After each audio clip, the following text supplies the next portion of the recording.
আসসালামু আলাইকুম। আজকে হঠাৎ করে রাস্তা থেকে হাঁটার সময় একটা উদ্যোগ দেখলাম, খুবই ভালো লাগলো, সেজন্য আপনার সাথে একটু শেয়ার করলাম। Banani block B road 23।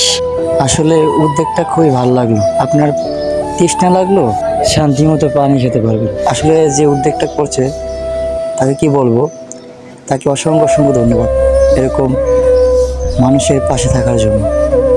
সবাই তো এরকম থাকতে পারে না, এরকম ভাবনা চিন্তা আসলে থাকা দরকার মানুষের প্রতি, আসলে থাকা দরকার। সবাই তো আর থাকে না। বর্তমানে আবহাওয়াটা কত খারাপ, যে গরম পড়ে, না থাকা যায় বাইরে, না থাকা যায় ঘরে। তো সেই জন্য বলতেছি খুবই খুবই ভালো যে রাস্তা থেকে হাইটে যেতেছেন, খুবই গরম লাগতেছে, পানি দিতে লাগলো, কোথাও পাইতেছেন না, এক গ্লাস এখান থেকে পানি খেতে পারবেন। আমার ফেসবুক পেজে সবাই ফলো করবেন এবং আমার ইউটিউব চ্যানেলে সাবস্ক্রাইব করে রাখবেন। যে উদ্যোগটা নিয়েছে তার জন্য সবাই দোয়া করবে। ঠিক আছে, আজকের ভিডিওটা এই পর্যন্তই। সবাই ভালো থাকবেন, সুস্থ থাকবেন, এই কামনাই করি। আল্লাহ হাফেজ।